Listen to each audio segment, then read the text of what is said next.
the divide. We've got about T-minus 1 minute and counting. Thank you for your attention. Boom. I look forward to speaking with you again. Here we go. This is Chief of the Operations Manager here at WRFZ 106.3FM. See, can you guys see good? All right. Fantastic. Let's make this happen.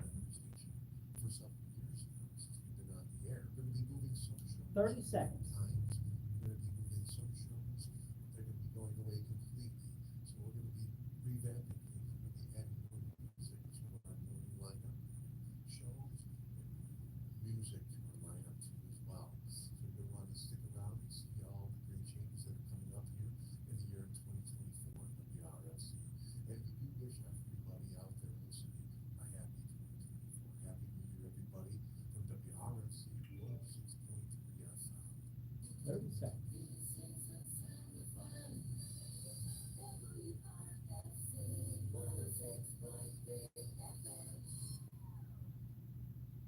opinions on this program do not necessarily reflect those of Rochester Free Radio, its underwriters, and supporters.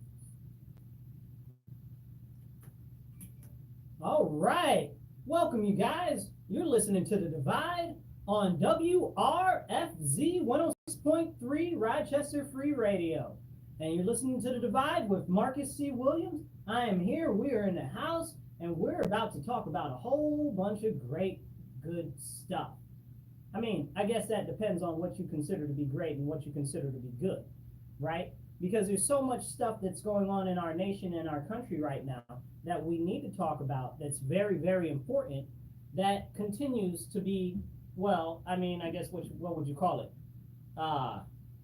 Bastardized or talked about in a poor or wrong fashion or something like that. Realistically, one of the biggest things that we've got going on right now is we've got a lot of people who are not taking action and participating in their government locally, on the local level. And that's something that's very, very important. So we've got all of these different issues that are going on in our city, our state, our county, and across the world, really, right? But the way that we actually make a difference is we have to participate in government. It doesn't matter what party you are. It doesn't matter what do they say? It doesn't matter what flavor you are, you know? It doesn't matter. None of that matters. What matters is that you get active, and you get active now. Because the only way for us to actually make a difference in society as a group of people and individuals that actually care is to actually go and get active ourselves. What do they say? If not us, then who? If not now, then when? And that's a very, very big thing that we need to talk about today. Do you know who your local representative is? Do you know who your city council or town council person is? Do you know your mayor? Do they know you? That you should know them. Do you know your state assemblyman or state senator? You should know them. You know, I don't necessarily expect you to have a first name basis, one-on-one relationship with the governor of your state, but on the local level, it's where it counts. And that's where we have to start pushing to make the difference. Right now, we're seeing where I live in Rochester, New York, in Monroe County, and where we are, we've seen all types of crime just go insane. Just yesterday, there was a armed carjacking in a really nice ritzy neighborhood in our state. And that's in the Harvard area, the Harvard Street area in our neighborhood. Really nice, very more what you would call posh type of a neighborhood, upper class, you know. Armed robbery, broad daylight, carjacking. Then there was another armed carjacking over on the northeast side, armed carjacking. Then there were other armed carjackings other places. People are getting mugged in the nicer areas, not far from the Harvard area on Park Ave. You know, these are things that have become far too common an occurrence that people continuously don't actually address. And it's something that we need to address with our local elected officials.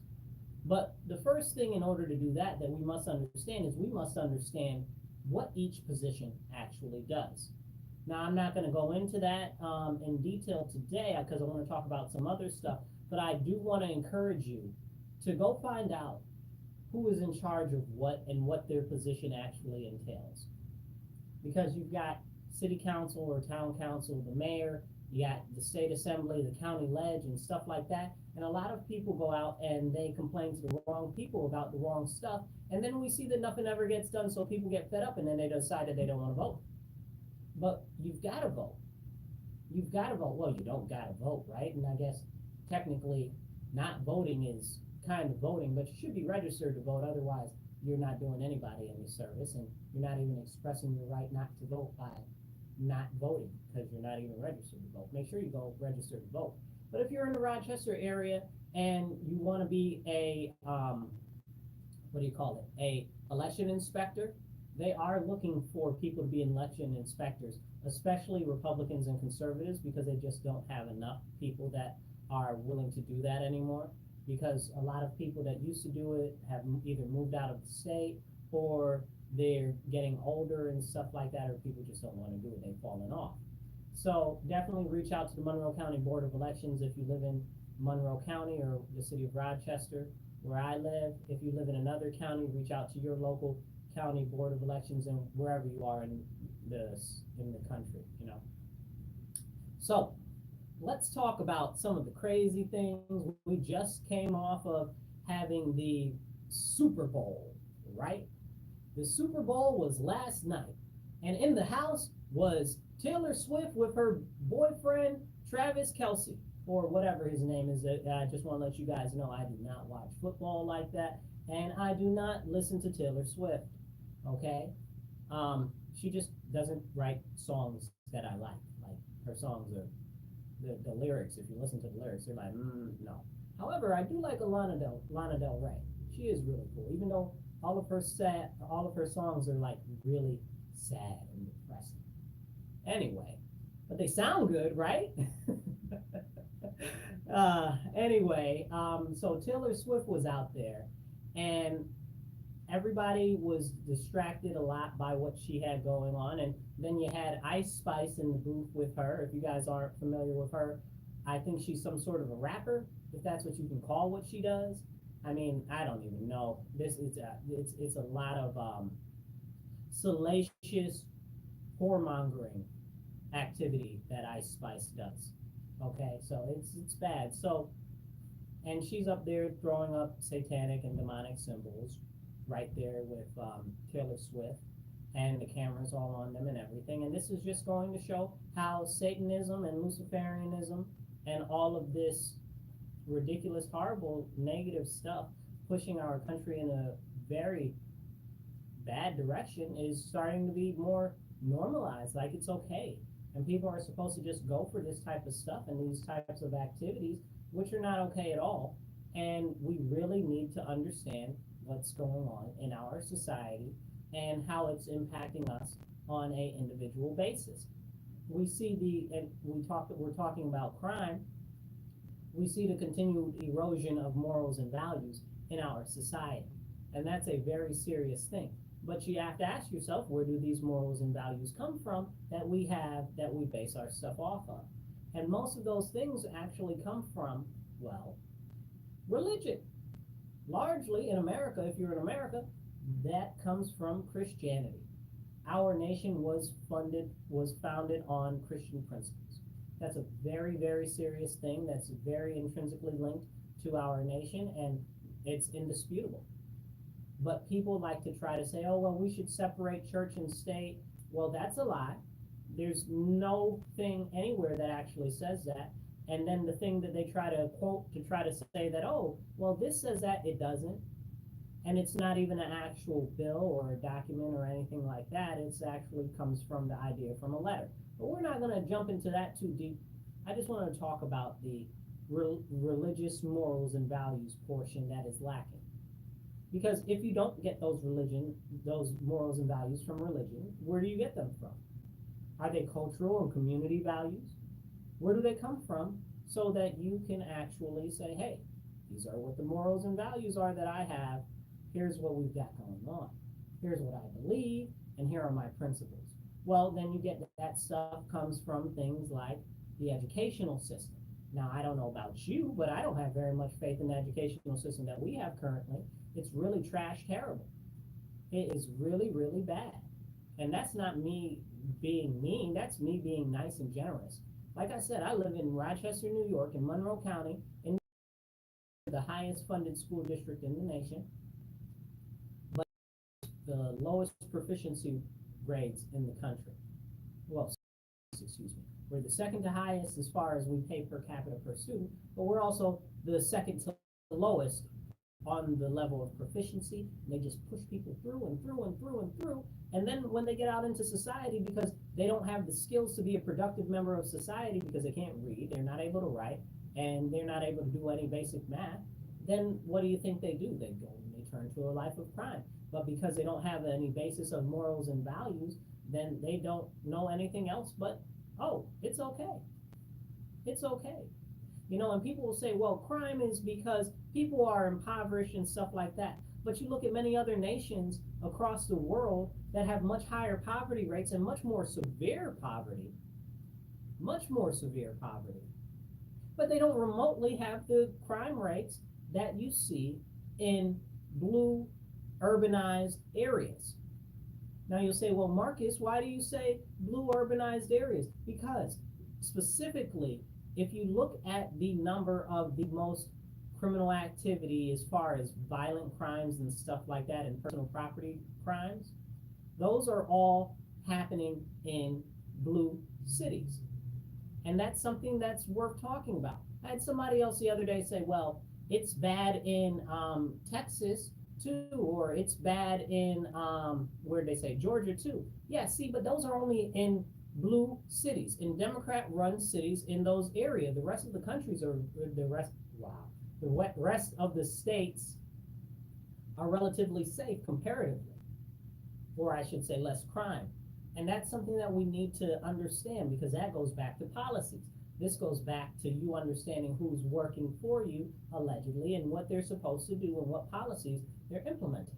These are very important things that we need to be able to talk about, and we need to be able to talk about them openly. You can't say, oh, well, you're a Democrat, so I don't like you and I don't want to talk to you. No, that doesn't work. You can't say, oh, you're a Republican, so I don't like you, so we're not going to be able to talk. No, you don't say that either. We're all Americans. And right now, what we need to be able to unify on is the fact that we're Americans. However, that is slowly being stripped from us, because they don't want you to have a group collective identity so that you know who we as a group of individuals, we as a nation actually are. And that is a terrible, terrible bastardization of our nation. It's a whole bunch of people running around that are American citizens that hate their own country. How does that happen? Well, I'll tell you, largely because it's taught in the institutions. It's perpetrated on the media. And they get away with this like it's okay. They are legitimately preaching on mainstream media every day to hate the people that are your same countrymen. Why would you do that? I mean, I don't have to agree with you. We don't even have to like each other. But you should hate your own countrymen? That's wrong.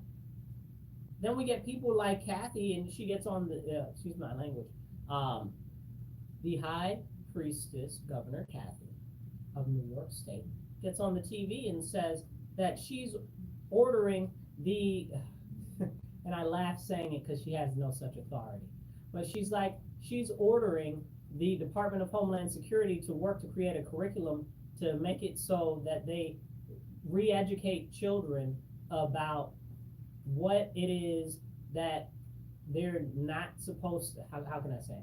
Let me see how I can say it, because it's really crazy. Basically, long story short, she's saying that she's going to re-educate the children on not being hateful and conspiracy theories and a couple of other things. It was just very, very concerning what she was saying, because basically she's saying that she's going to reprogram your children. So it doesn't matter whether you like what she's doing or not. It doesn't matter whether you agree with what she's doing or not. She's going to teach your children to think the way that she wants them to think. And when the government is taking control of your children and what they think, you need to start wondering and thinking, should your children be in a government-funded school? Now, I like the concept of general public education, but the question is what they're teaching in public institutes, where are these teachers coming from? And then you look at the fact that they're coming from largely liberal institutes with liberal, and I'm sorry, you guys out there that are traditional liberals, right? Because liberal doesn't even encompass what today's people are, because they're not liberal anymore. They're uber socialists, right? Like they're like the way far left. They're so far left. They're national socialists, right? They're so far left. They're Nazis. This is a fact. Like I'm not mincing words here today. This is a fact. Okay, they'll say, oh well, the people on the right are Nazis. That's, you know nothing about the National Socialist Workers Party. The Nazis were leftists, you know, collectivists. And it's a very serious problem, but you can't talk about them. You can't talk about them, you can't talk about the history thereof. And it's funny how they scrubbed all of the videos of all of the speeches offline, so you can't even listen to those. Because if you did listen to them, you would realize that a lot of these politicians, largely people like Joe Biden and Nancy Pelosi and Chuck Schumer and people like that, Lindsey Graham and Mitch McConnell. Well, Mitch McConnell has no spirit, so you can't include him. But people like that are taking words and plays right out of the Nazi handbook, right out of Goebbels' book. I was listening to, I think it was, who was it? Michelle Obama was doing some interview the other day, and I'm like, man, that's exactly like the stuff that they used to say in the Third Reich under the Nazis. But can we have that conversation? No. But they'll throw around the word Nazi all the time, but they won't actually teach you what the whole concept of the way that they implemented what they did into the regular society. It's so disgusting, it makes me want to spit. It's terrible. It's really terrible. And it's honestly not bueno, okay? Not even a little bit. Because what's happened in our nation is nobody in this country should be even conceptually like the Nazis, but we don't know anything about them anymore because all of the people that lived through it are largely dead, so they tell you whatever they want you to believe because all you know is Nazis bad. And because they were bad, they just want to pin that blame on somebody else and say, oh, they're like them, but you don't know if they are or not because you don't know anything about them. But meanwhile, the same people that are calling other people Nazis are out there talking about crazy stuff like eugenics and like breeding programs and stuff like that, and like quelling the population and depopulation and stuff like that, and only certain people should be able to have children. Like, that's straight out of the Nazis' playbook. They're out there telling you that you should get rid of your elderly and your lame, the people with disabilities and stuff like that. That's straight out of the Nazi playbook.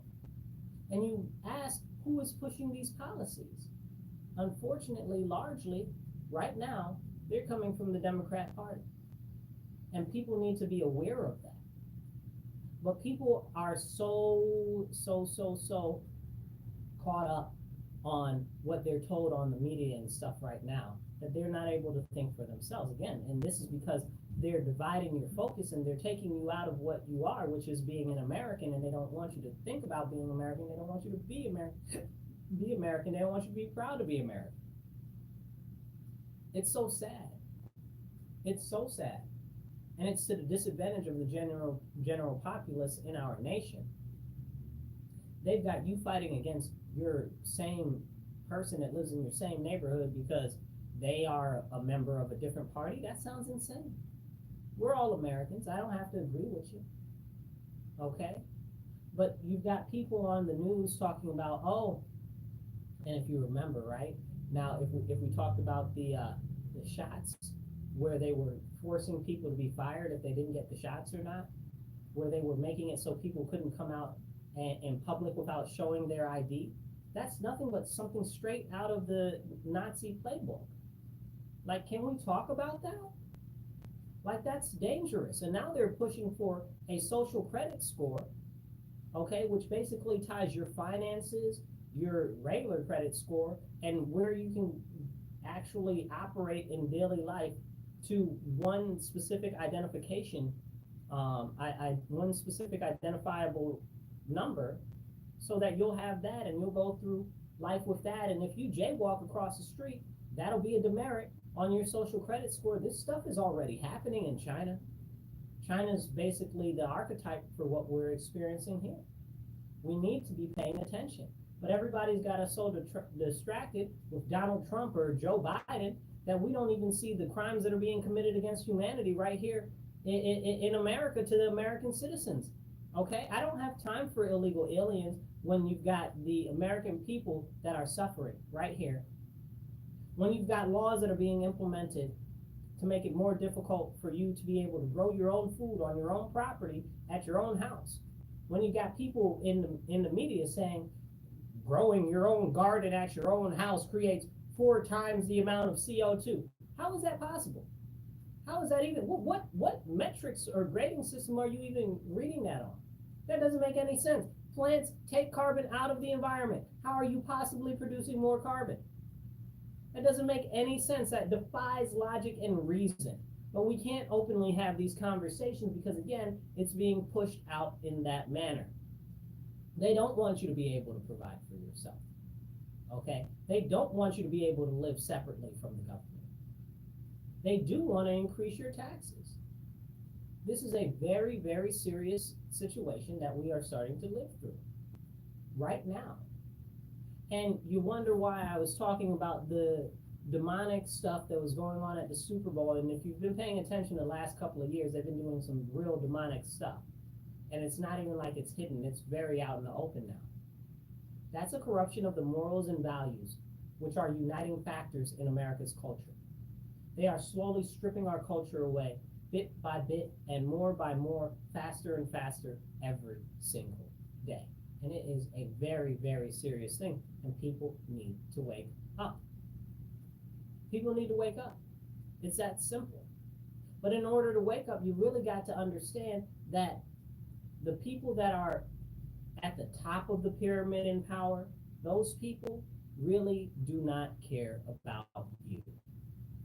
So what you've got to do is you've got to focus local, and you've got to focus on your neighborhood and your community, and what can you do to get more active in local politics, to change the laws on the local level, to put people in office that are going to be good and are going to be able to push for positive things. Now, I was on the Democrats for a little while. Don't think that I forgot about the Republicans, because a lot of the Republicans, again, have lost some of their scruples, right? Like, there are people in the Republican Party that are open card-carrying members of other nations. I don't think that you should, if you're in, and I'm not talking about like somebody that's on a regular committee or something like that.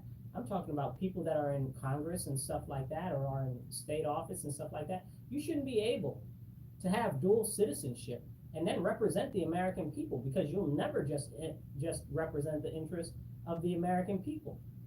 We saw this whole incident with Ilhan Omar the other day, where she went back to Somalia and she was like, yeah, I'm in America representing your best interests, and I'm working to bring money from America back to Somalia because my priority is Somalia. Are you serious, bro? Aren't you supposed to be out here representing, where is she from? Michigan, Minnesota, wherever the heck she's from. Excuse my language. You know? I mean, this is wrong. These are the people that we have in office right now. And we have to make sure that if we've got people that are supposed to be representing us, that they're actually representing us. That's a very, very serious thing. And not everybody is representing us. We need people that are going to be in government, that are going to prioritize the American people. Period, point blank. Nobody else is more important than the American people. Oh, Marcus, how could you say that nobody's more important than the American people? Because I live in America. I don't live in somewhere else. I don't live in the Congo. I'm not from Venezuela. Do I look like I'm from Malaysia? I'm not from any of those countries. I live in America. We live in America. I know other countries are struggling, but we're struggling right here at home. We've got an oppressive autocratic regime that's in office right now that's trying to not only strip powers away from the people, but they're also trying to enshrine more powers into the hands of the political elites now more than ever. And it doesn't matter what side you're on, left or right or whatever, you should not want the government to have more power and control over your everyday life. Because the left is screaming, oh, the government's bad, they hate you. And the right is screaming, oh, the government is bad, they've got too much government overreach without any oversight, and they're doing too much. Ostensibly, you're saying the same thing on both sides. So if both of us understand that the government ain't no good, why would you be wanting to give the government more power? Can we actually talk about that? We need to be talking about that. We need to return the rights to the people. That's what America is based on. America is based on local home rule. The federal government isn't supposed to be running everything. The state government isn't supposed to be running everything. We have to return to being able to govern ourselves. Self-governance is very important. But too many people have given up too much, what do they say? Anybody who is willing to give up some security temporarily, anybody that's willing to give up liberty or freedoms for temporary security deserves neither security nor liberty. And I'm paraphrasing, but that's a Franklin quote, Ben Franklin quote. But it's very real and it's very serious. People are just abdicating their rights too much to the government right now. And the people that are in the government largely seem to have their own best interests at heart. And again, you wonder where this comes from, and this comes from the erosions of morals and values in our society. Most people today just care about what's in their pocket. How's the commercial go? What's in your wallet? You know, and this is really, really, really what it is and where we are. And it's not okay. And that's why they're trying to get you to turn away from the Lord. That's why they're trying to get you to turn away from Christianity. And I don't know if you saw it last night, but yesterday, Joel Osteen's church had a shooting at his church. We don't know the full extent of what the intention was or whatever the case is, but we've seen a rise in criminal terrorist activity and anti-Christian hate against Christians. But there are so many Christians in this country and nobody says boo. We've got so many elected officials that claim that they're Christian or claim that they're Catholic and nobody says boo. Nobody bats an eye. Nobody says anything to stick up for Christians. Why are you refusing to stick up for Christians when you know that Christians are being persecuted in America? Then you had Christopher Wray, the former director of the FBI, go and testify before Congress talking about, well, there's most likely going to be terrorist attacks on America because we've let in all these illegal aliens. But here's the deal. Another thing that he said is that we have to be careful about anti-Christian hate and Christianophobia and the people starting to attack churches and stuff like that, because as we let in more people that are from foreign places, that are like very hard up Muslim or hard up Chinese CCP type of people, they will attack believers. They will attack the places in which they actually go and worship. And we've seen that happen more and more in America every single year for the last couple years. But it's always swept under the rug. It's pushed under the rug. We saw that transgender girl shoot up that Christian school, and nobody said boo. Nobody said nothing. Where's the anti-Christian hate? Where are all the people standing up against anti-Christian hate? I see everybody get out here about this anti-Semitism, but where are the people to stand up against anti-Christian hate? So many Christians can stand up against anti-Semitism, but where are the Christians standing up against anti-Christian hate? Where are the Jews standing up against anti-Christian hate? Can somebody tell me that? Where are they? We're standing up for them. Where are they to stand up for us? And I may seem like I feel some type of way about what's going on, but let me tell you this. If Christians are willing to stand up so firmly for Jews when there is anti-Semitism, how come those same Christians won't stand up for Christians when Christians are under attack? They won't stand up against Christian hate. They won't stand up against Christianophobia. Why isn't that a thing? And where are the Jews helping us on that mark?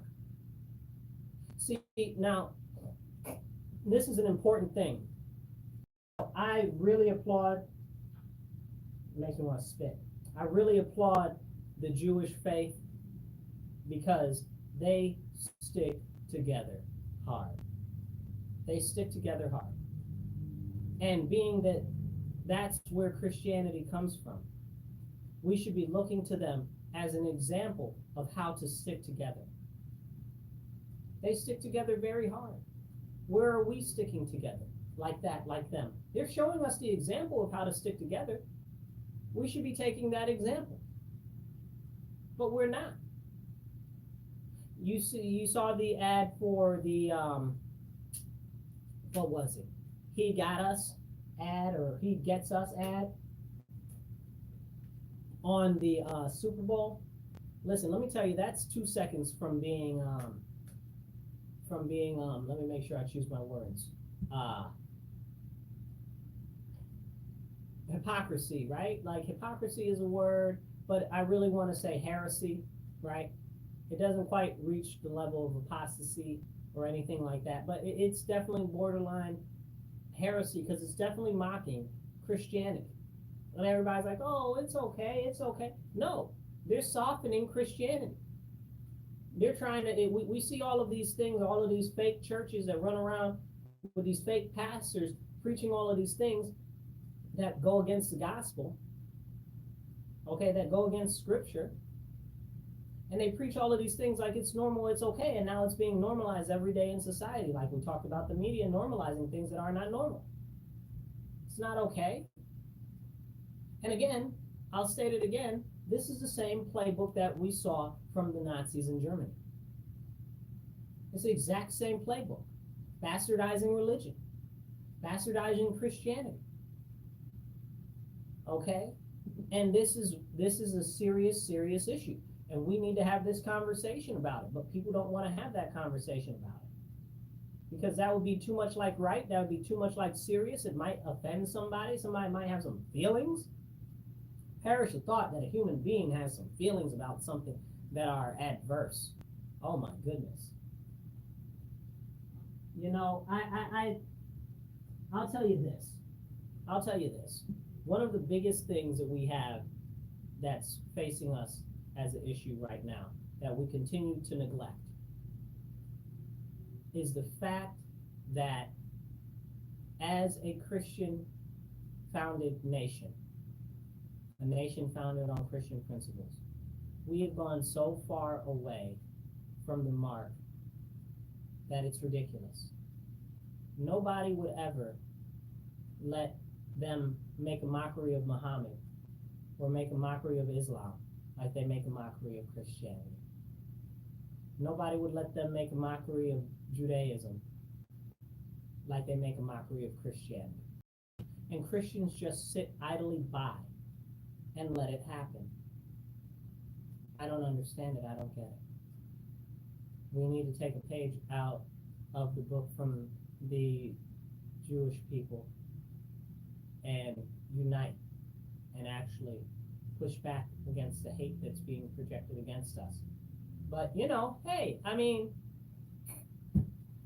that would be like right? So, man, we about to really go in a second right here. But first, I'd like to remind you that you are listening to The Divide on WRFZ 106.3 Rochester Free Radio. And I'm Marcus C. Williams, so thank you for listening to The Divide with me. And let's jump back into it, right? We saw Joel Osteen's place get shot up last night. Where is the news coverage on that? Did you see that on the news? Maybe a split second on the news you saw that, right? But again, why? Because it's Christian. Had that been a synagogue, it'd have been all on the news for the next 8 weeks. We would have got no rest from that. Again, they've got unity about their issues in their community, so they push what's good for their community. As far as Christians and community, we do not have that. We need that. But getting back to the topic of America and her founding and the principles of Christianity and that ridiculous advertisement yesterday. I know people are going to be like, oh, that advertisement was good, it was nice. No, it was softening Christianity. It was bastardizing Christianity. It was borderline mocking Christianity. Okay? It's just that people just don't want to see it, and they want to make excuses because they want things to seem more worldly. The church is not supposed to look like the world. The church is supposed to look like the church. Okay? It's very, very clear. And anybody that says otherwise does not read Scripture. And I'm not here to beat the Bible against somebody's head or anything, or say that I'm so perfect and so holy. But I do my dangest to actually live by the principles that I live by and actually express those in my engagements and interactions with everybody that I come across. It's very, very, very important that we stop letting them make a mockery of Christianity. Because it's not just Christianity that they're making a mockery of. They're making a mockery of our nation. Because everybody sees us as a Christian nation. They're like, oh, well, Marcus, we don't have a national religion. Da, da, da, da, da, da, da. It does not matter. Perception means everything. Perception means everything. Said it again for massive impact. Okay? Perception means everything. Other countries see us as a largely Christian nation. So they send other people over here who are not Christian to try to dilute the Christianity in our nation. They make a mockery of us on the TV. They make a mockery of us in the news. They make a mockery of us in the music industry. And it goes on and on and on and on. Now everybody's like, oh, well, that's just an attack on Christians. Well, it's not just an attack on Christians, because we already talked about how it's actually the principles that we're founded on in our nation. So they've taken God out of the schools. They've taken the Ten Commandments out of the schools and out of the court systems and stuff like that. And then people are wondering why people are behaving the way that they are, as if they don't have any morals and values. Well, guess what? They don't. Because they have weakened the church in America. And people have sat there and let them do this. And again, Christians, unlike Jews, are not uniting together to stand up for our religion. And I don't understand. Again, the Jews were the forerunners for Christianity. They are showing us exactly how to stand together and how to stick up for each other. But we as Christians seem not to get that. Now, the scariest part is, when it comes to morals and values and the eroding of those in society, we look at all the violence and crime, and I mentioned some of it earlier. The other day we saw a 14-year-old girl was raped in her, well, let me rephrase that, right? Because that's not what happened. She was forced to perform sexual acts in her house, which they did not say exactly what they were, but then they made sure to make the distinction that she was forced to a second location in which she was raped at that location. So, I mean, what type of morals and values are out there that's okay? Now, the person that did this crime was out on parole for an illegal firearm from a couple years ago, but they were already a registered sex offender. Okay? This is terrible. This goes back to policies. This goes back to the people that are in office that are making the policies. Not only do we see that that is a very serious impact, let me point out there also that most of these people that are missing aren't really missing people, okay? They're either being sex trafficked or organ harvested, okay? But we can't talk about that, okay? We can't talk about that, not even a little bit. We can't talk about how most of the sexual assaults go unreported either. That's something we don't want to have a conversation about, okay? But they're on the increase, especially with, that's a whole nother episode for a whole nother show I'm about to get into. Let's not do that right yet. So, we need to focus on the morals and values because morals and values influence policy. A lot of the morals and values right now, as we were talking previously, are coming from liberal institutions of higher education, so-called. These higher education institutions are leading people astray and promoting values that are so-called socialist, or as they want to say, social, emotional, empathetic, or whatever the case is. So soft, right? Soft feelings is what's being promoted now. That's not what we need. Our country has become too weak. Our people have become too weak. I love my country. I love my people. I want us to be strong. I want us to be able to stand against the enemies that are at our border and inside our house right now. We've got all these illegal aliens from China, from all of these Muslim nations that hate us because we blew up their country. Can you blame them? We blew up their country. Just so happens we have a tendency of blowing up countries where there's oil. Just so happens those countries that tend to have oil in the Middle East are Muslim countries. But if they're over here in South America, they tend to be Spanish. So you got all these Spanish people, i.e. Venezuela and other countries, okay, that are coming up here that don't like us. You got all these people from the Middle East that are coming over here that don't like us. And you got the Chinese that didn't never like us. And you say, oh, well, Marcus, what do you say that? Because China, the CCP, the Chinese Communist Party that runs China, has been preaching against America forever. Okay, they don't like us. They hate us.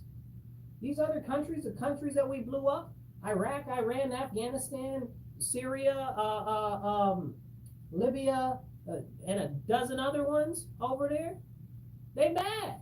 They big mad. You think that the Venezuela and the other people, we collapsed their governments, overthrew their Nicaragua, that these people are happy with us? After the stuff that we've done as a nation to them? Not you or me per se as individual citizens, but we have to recognize that just because people want to say, oh, well, America's so sweet, America's so nice, or whatever, or we've changed, or whatever the case is, people don't forget stuff like that.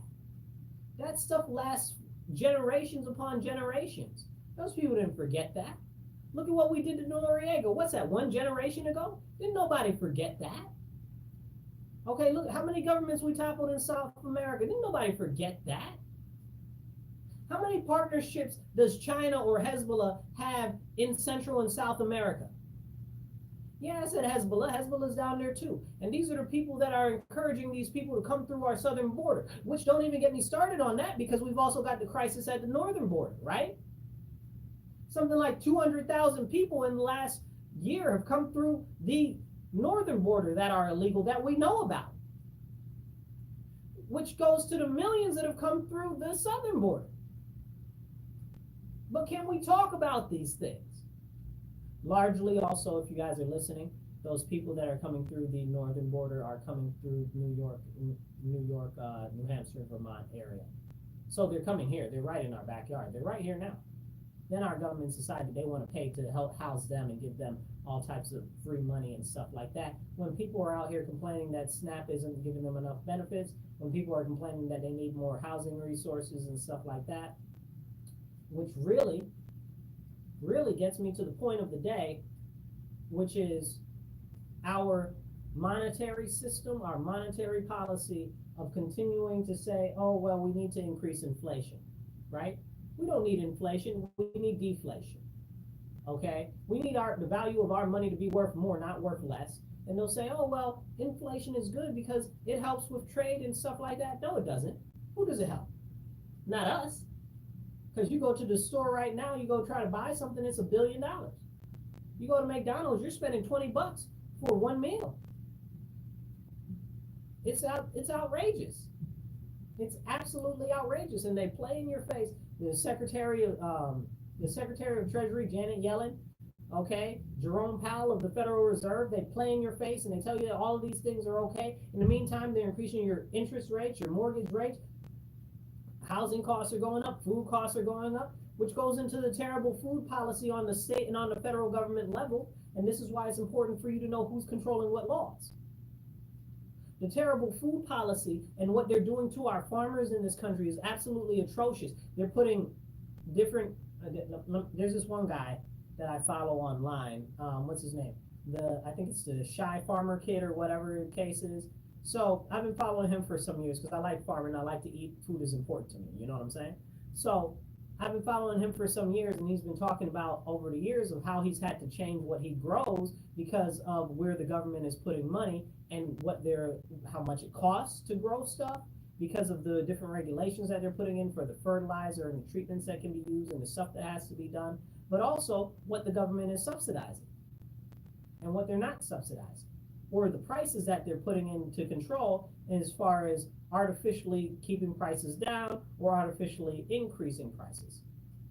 Okay, this is something that's very serious. It needs to be talked about. The price of tractors and farm equipment is through the roof, astronomical. The cost of fertilizer, astronomical. The cost of irrigation systems and everything else that you need to run farms and stuff, astronomical. And you wonder why your food prices are going up, which doesn't even talk about what's going on with the, with the supply chain in America. And don't even get me started on the international supply chain, because it's even more bonkers when we start talking about that. So when we start talking about the international supply chain, we start talking about really how much our dollar is worth as it goes across the world. Now, when we start talking about that, our dollar is one of the most powerful currencies in the world because it's one of the world reserve currencies that a large amount of oil is transferred in. So you say, Marcus, well, why is oil so important? Because oil runs the world, okay? We've got these people over here that call themselves greenies, which they try to masquerade as environmentalists, and most of them are not environmental conservationists, which is something completely different. So I call them greenies, okay? Because they don't understand, they don't have a conceptualization of what's going on. They've only known what they've been fed. So they don't understand that almost everything that if you are listening to this, just look around. Just look around you. How much of the stuff is plastic that is by you? How much of the stuff is some sort of manufactured material? Almost everything near you right now, I can guarantee you, is largely made from oil. That medicine that you're taking, also made from oil and oil byproducts. Okay? And this is very, very serious. But we don't talk about these things. So oil is basically the lifeblood of the international economy, and it's traded in US dollars for the most part. But now, because we wanted to put sanctions on Russia and sanctions on China, being one of the largest oil users and oil consumers in the world, they're like, well, we'll just go around and we'll just use our own currencies to trade in instead of using the American currency, since you want to put sanctions on us, thereby devaluing our dollar and devaluing the power of our dollar, not just the purchasing power. So it was a bad move. Now they've got an alliance, they call it BRICS. You know, Brazil, Russia, India, China, and South Africa, and I think it's 16 other countries now that are part of that now. And they're creating a completely parallel economic system to trade in instead of using the American dollar. But can we talk about that? When in America they used FinCEN to go, which is the, oh my goodness, what does it stand for?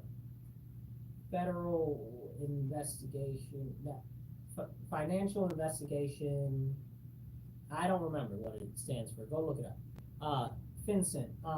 Those are the people who basically investigate money crimes. Generally, you see stuff like that in white-collar crimes or in insider trading and stock stuff like that. FinCEN.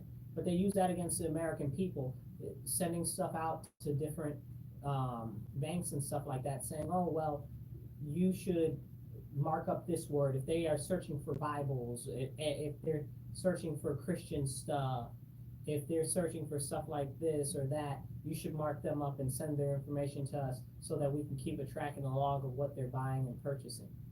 How is that a thing? How is that a thing? And this is the United States of America. Is America doing that against its own people? What is going on? And again, it goes back to policy and the bureaucrats and the people in office that allow these things to go on, that we need to know who's in charge of what so that we can actually hold them accountable. That's wrong. On a positive note, we've got the farmers over in Europe have been protesting for some time, especially in France and the Netherlands and stuff like that. And it's some of these protests are really, really huge. We're talking about tens of thousands of people, okay? Hundreds of thousands of individuals, tens of thousands of vehicles and stuff. And they're protesting the harsh regulations and guidelines that they're putting on farmers over there. And they've won some victories to stop allegedly. I don't know. I haven't seen them put it on paper yet. I'm waiting for that. But they've largely made it so that the European Union won't impose the actual harsh, what would you say, quelling of farms, because I'm not able to think of a better word. Quelling of farms, ridding of farms, erasure of farms over there, because they're saying that, oh, farms produce so much CO2 that they're a problem. That they're a problem. But when you plant plants, the plants take the CO2 out of the air, but the plants need the CO2 to breathe, and we've gone through massive reforestation over the last couple of decades, which has hastened over the last 10 years. So if you say that you want to cut down on carbon dioxide in the air, but you also want the plants to grow, how does that line up? That doesn't line up. That doesn't make sense. The more carbon, the more plants. That's how nature works. Okay, but again, conversations we're not able to have. But bringing it back stateside and talking about trade and stuff like that, farm trade and selling of farm and agricultural goods is a very large part of the international market. And we largely in America don't buy our own products in America. We ship them overseas. So if they're trading in another currency and stuff like that, they're not really going to want to use our stuff. It's going to be more expensive for us. Okay, or they'll just get it from somewhere else. And this is one of the things that we need to realize, that we've got a lot of people in office right now that are passing poor policy. But we have to really pay attention. And it starts locally. It really does start locally, and you get involved in local politics, you understand what's going on the local level. And then that way you can get to see and feel for what's going on in politics, and then you go from there and you start listening to more stuff, and the more you listen, the more stuff starts to make sense. But what they feed you automatically is in the news and in the mainstream media, isn't it?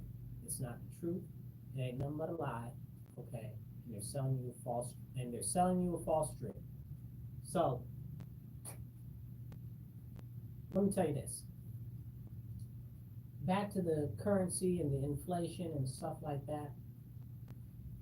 Right now, we've got a lot of people on the left that are like, the government should do more, the government should spend more taxpayer money, but we're spending all on these illegal aliens. They've got this crazy border deal that they're talking about, which has absolutely nothing to do with the border. It's crazy. You guys should read it. There's like a 19-page summary of it. I read the whole thing. It's terrible. It's absolutely terrible. I'll be on here for 2 episodes talking about that, but it's really bad. So they're saying, oh, people aren't voting for that, so they're bad. But you haven't read it. You don't know. You don't know how truly bad it is. Please go read it. Okay. It's got. I'll give you the last part that's in it. There's a survivability clause in the bill that says that if any of the bill is found to be unconstitutional, that the rest of the bill can still stand. So that means that their belief is that it's highly likely that some of that bill that they're proposing is unconstitutional, and they're expecting constitutional challenges to it. That's not something that you see in every bill. So why would they put it here? Clearly they're up to no good. Okay? And I could go into how the bill actually makes it okay for illegal aliens to work in U.S. Customs and the Border Patrol and stuff like that, but There's more. There's more. It gets rid of the polygraph test and all of this stuff, but there's more. There's more. It gives aid to Ukraine and Israel, which what the heck does either of those countries have to do with the American border? But again, there's more. There's more. And I could go on and on and on, but again, this is the way that they manipulate you and they make you think that one thing is one thing when one thing is not, and it's not serving you or the American people good at all. So you got to be careful there. You got to read it for yourself. We're coming up on an election this year for the President of the United States, and a lot of people are putting a lot of stock into that, and while that is important, we've got congressional races this year.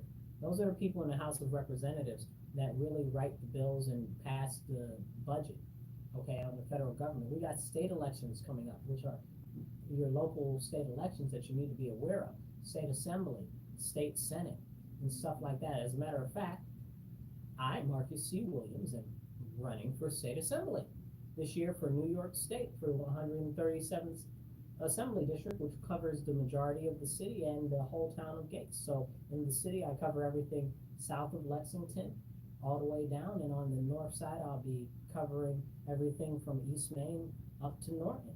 Okay, and I'm running. You ask me why am I running? Because, well, I care about my community. I care about my city. I care about our state, and I don't like the direction that we're going. And that's period, point blank.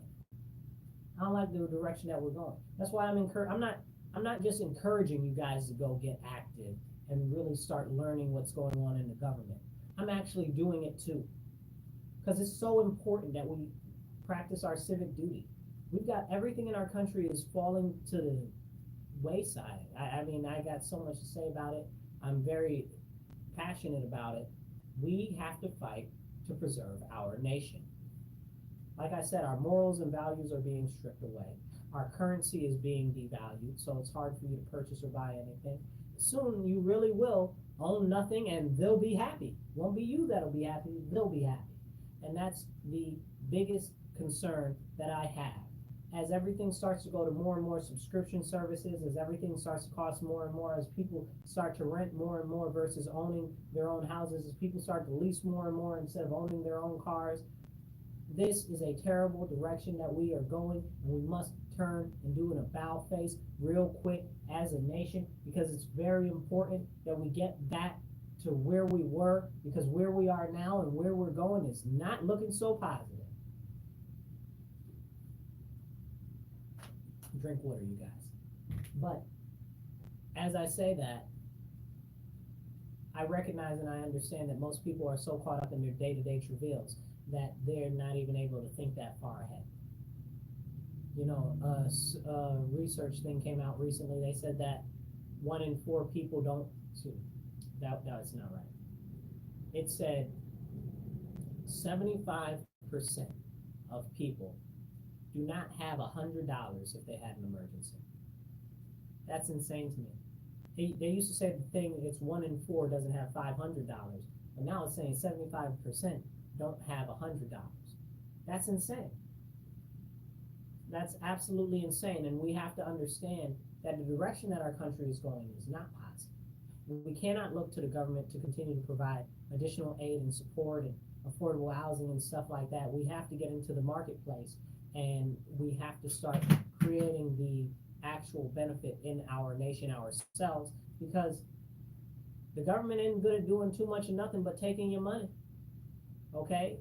They overspend, they overextend, and it always ends up somewhere that you don't want it. There's always some investigation going on, like there's an investigation going on right now here in the county. $5 million, or maybe it was $7 million, something like that, of missing money that was supposed to go to nonprofits, that was supposed to focus on the community. It just, poof, gone into the ether.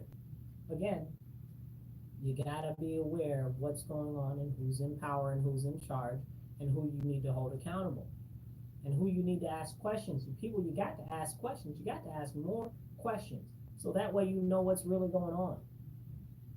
We as a nation, when we see something that's being perpetrated on the news or in the media, we have to start asking questions. We can't just go blindly into it. This is real stuff that's facing us and plaguing our nation right now. You know, I'd like to point out that as we move towards this election season, and as we have this state assembly and stuff open, state assembly is the people that make the laws, but not only do they make the laws, they also control the budget, okay? The state senate, they control the budget. They don't control the budget. They control bills and laws, and they also control appointments and nominations for different positions in the government, in the state government. Then you have the congressional seats that are being run this year. And those congressional seats are seats that control the budget for the federal government, and they control laws for the federal government. Okay? And then you've got some judges in there that are a mixture of, I think there are some states and areas that have some Supreme Court judges up this year, and there are some that have family court judges and stuff up this year. I know here we have some family court. I don't think we have any Supreme Court in my area right now this year, but I know we've got some family court. But you got to know who's on your ballot, what their positions are, and what their actual plan is for when they get into office, aside from just where they stand in general. Because many people go and they say, oh, well this, oh, well that, but there are no actual real solutions. Especially when you're on the state level, these people need to have solutions. And not just solutions that sound good, solutions that actually are going to be impactful. Because like I said about that $7 million that is missing on the county level, it sounded good, but now it's missing and it didn't do anything for nobody. So this is stuff that we need to think about, and it's stuff that we need to have open conversations about. But if we don't get back to the morals and the values and the traditions of our nation, our country is going to continue to go down in a tailspin. Continue to go down in a tailspin. Again, we've got all of this demonic stuff in our nation that's pervading our nation that people are just starting to be agreeable with. You can't be agreeable with Luciferianism and Satanism and all of this other demonic nonsense. They got shows on Amazon right now trying to make it like, oh, hell isn't that bad, and you can get out of hell and you can be reformed while you're in hell and stuff like that. That is bogus, man. Don't end up there. Don't end up in hell. Don't do that. Don't be vociferous or, I wish I had my Bible with me right now. I would really go through something with you guys. But don't do all of these negative things that are bad and stuff like that that are going to possibly end up condemning your eternal soul to damnation in hell. It's real. It's real. But like I said, Amazon is trying to say, oh, well, hell's not that bad. It's fun. You know, they got that show on there, that animated show. It's ridiculous. It's a mockery of Christianity again. So this is the stuff that we've got going on in our nation. And they try to make it like everything should be, what do they say? You should live your life awryly, whatever that means, which essentially means basically you just do whatever you want, when you want. And that's what we've got as a philosophy right now for many people in the youthful generations. This is what we've got coming up. Gen Alpha firmly thinks that. Gen Z, you got the millennials too, and for me, that falls in one of those groups. I mean, it's bad, right? Like I look at the other people, like I'm looking for a wife, right? For instance. But we've got all of these terrible things in our culture right now that make it difficult for me to find a wife where I live, in the area that I live. I want to date for marriage, and I want somebody that's not more ran through than a racetrack. You know what I'm saying? Like that's a big problem. The whole hookup culture is a terrible thing. Then you got everybody with all of these terrible other lifestyle choices and things like that, and it's like, well, how am I supposed to find a significant other with all of this going on? And then you look at the divorce numbers, and the divorce numbers are crazy. And one of the funny things I was reading the other day was the divorce numbers for lesbian couples. And it was like, the divorces for lesbians are like 67% of all lesbians are getting divorced or something like that. It might have been 72% or something there about that. But it's funny because the number is so high, right? And a lady made a joke about it. She was like, you know, that just goes to show you that maybe the women in some of these relationships are the actual problem and it's not the man. And I found that to be very humorous because, again, the culture doesn't allow us to talk about these things anymore because everything's been soft and pasteurized and made to be all light and fluffy. Instead of us being able to have the real conversations, which are some hard things about our culture, hard truths about our culture. Crime, gangsterism, all of that stuff is applauded. And it's made abundantly clear in music and media that that is something that is positive. You understand what I'm saying? That's not good. We've got salaciousism, lust, adultery, what do you call it? What's the word I'm looking for? Where you flip-flop out of other people's beds into other people's beds. I don't know. The hookup culture. There's a word for it. It's escaping me at this time. But that, again, not good. Loose morals, loose values. Okay? Families are not cohesive anymore. You know, there's no fathers in many of these homes because the women can do it all themselves, or because many of the fathers were raised by women, so they've taken on all of these feminine traits and feminine characteristics. That's why you see so many men out there that are so emotional right now. And then they'll tell you, oh, it's okay for men to be emotional. No, it's not. It's not okay for men to be emotional. I said what I said. That is a female trait. You know, as like, not to quote Jay-Z, but Jay-Z in one of his songs, he said men shouldn't be jealous. That's a female trait. But the fact of the matter is that there are certain traits that tend to be more so for one type of a sex or gender, right? But now they're trying to tell you that a gender isn't a gender, a sex isn't a sex. And they try to make it like everything is different and everything is okay,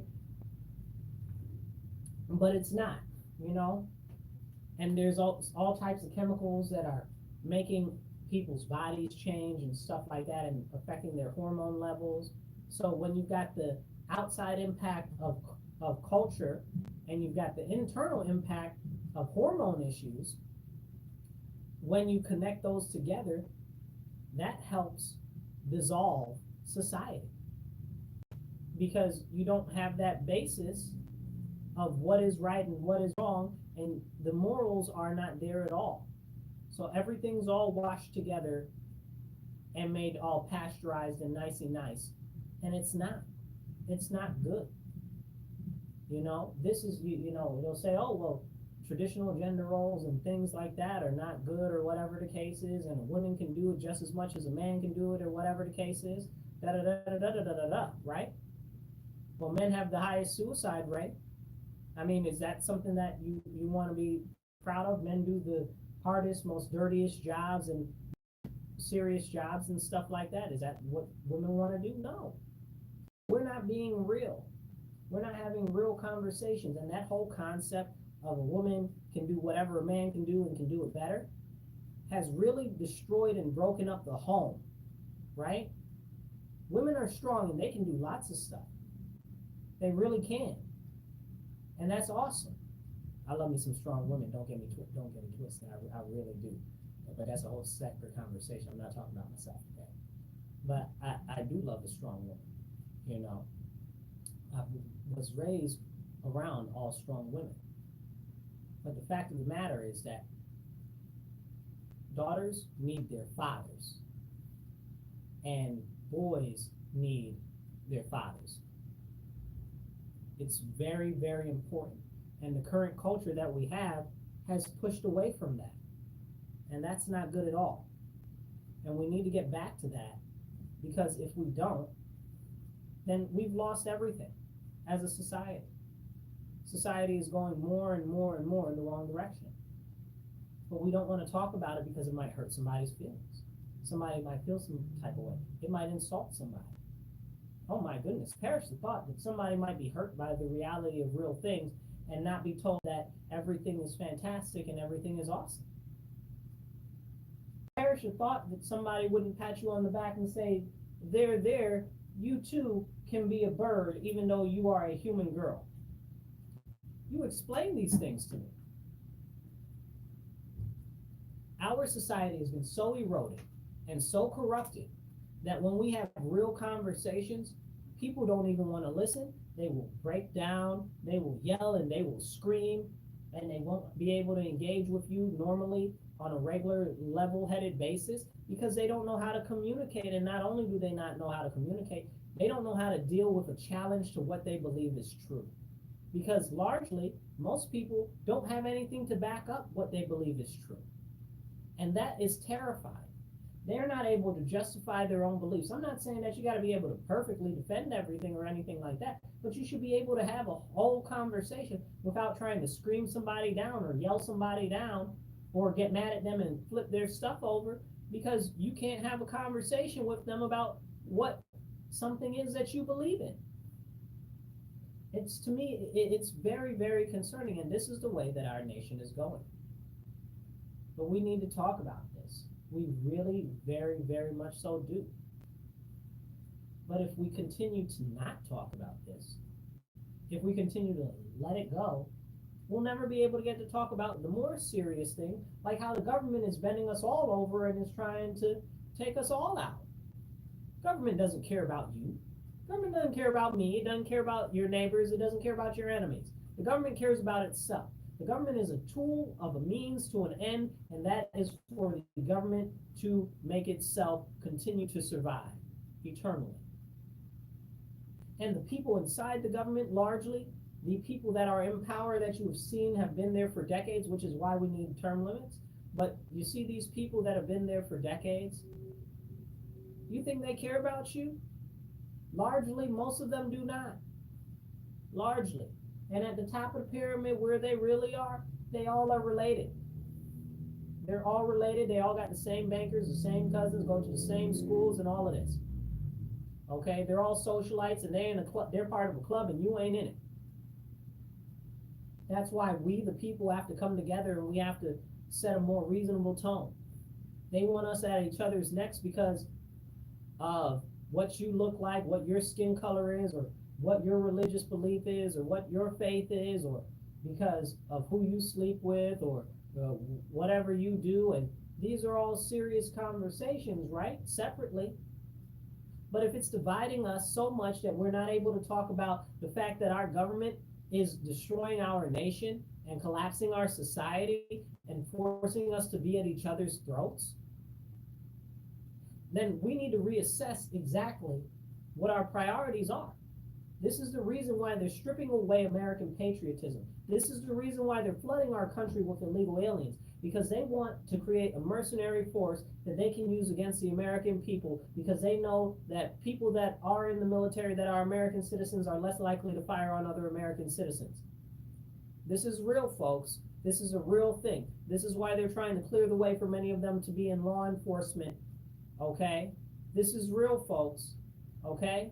You gotta wake up and you gotta see what it is for the way that it really is. The government is slowly tightening the noose against us. It really, really, really is. And it's against all Americans. It's not something that's just against Republicans. It's not something that's just against Democrats. It's not something that's just against liberals. It's not something that's just against conservatives. It's against the totality of the American people, and that's why they want us at each other's throats, because they know if we were to unite together as proud Americans, we might flip over the table and tip over the pot of tea and pour it out. And they don't want the tea to be poured out. Okay? They know what time it is.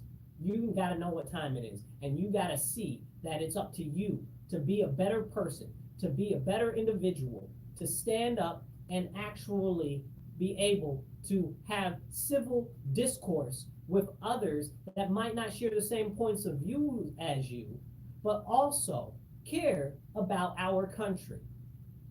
Because without our country, we have nothing. Nobody wants to take us. They don't even want Americans in Mexico right now. They definitely don't want us in Canada. So we really need to understand what's going on. We only have one country. So no matter what your background is, no matter who you like to lay with, we need to come together and we need to push back against the things that the government is starting to do that's actually harming us as far as policy.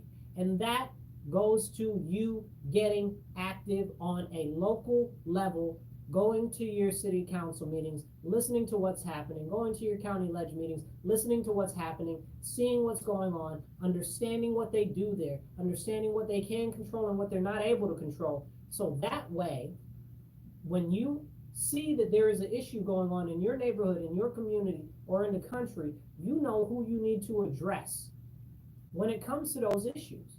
Because if we're not taking an active role in government, we're going to continue to go down the wrong path.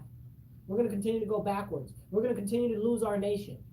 And I promise you, when our nation is gone, there will be no peace. There will be no solace. There will be no America.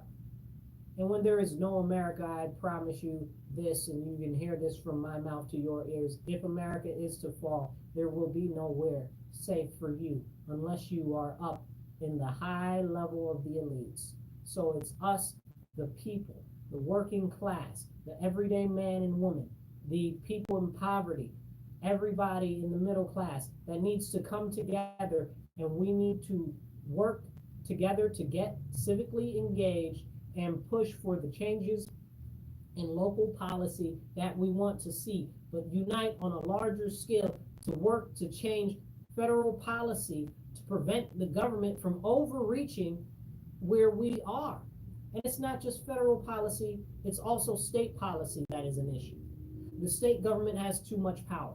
The state government should have less power. You should have more power. You deserve more power. You deserve more power as an American citizen.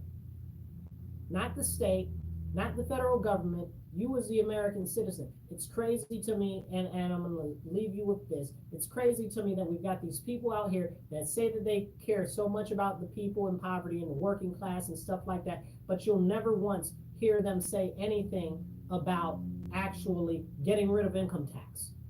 If they really cared about you people, they'd be screaming from the top of the tower, get rid of income tax so that you can keep more of the money that you own, that you created, that you earned in your pocket. You earned it, you deserve to keep it. There should be no federal or state income tax. You should be able to keep your money. But people claim that they actually care about the working class and those in poverty, and it is a complete story, I tell you. So here's what you do.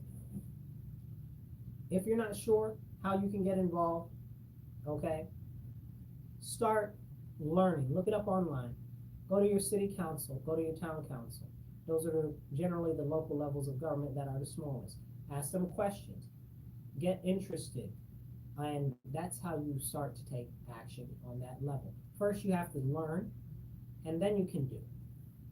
So that's the way to move the needle. But also remember, we have to be more civil in our dialogue with other people that have different points of view than us. That's how we get a greater understanding. That's how we unite our country together. That's how we stop the division that is hurting and harming our country. That's how we stop the hate that's pervading in our nation. And that's how we start to heal the wounds of our nation. We can save our country, but it's going to take us all coming together. And with that, I'd like to thank you guys for listening today on The Divide on WRFZ 106.3FM, Rochester Free Radio with Marcus C. Williams. I encourage you guys, if you want to find me, you can find me on Twitter, on Facebook. You can find me, I'm on Instagram. You'll find me. Just search Marcus C. Williams. It won't be hard. I'll catch you guys later. And remember, stand up, speak up, and don't shut up. Take action. Be blessed and be well. I'll catch you later.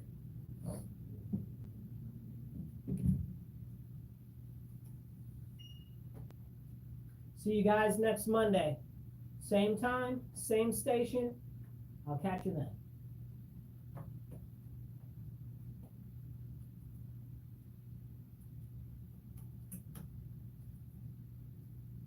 This is Mr. X, host of the Wolf Music Hour, Fridays at noon on Rochester Free Radio, 106.3FM, WRFZ Rochester.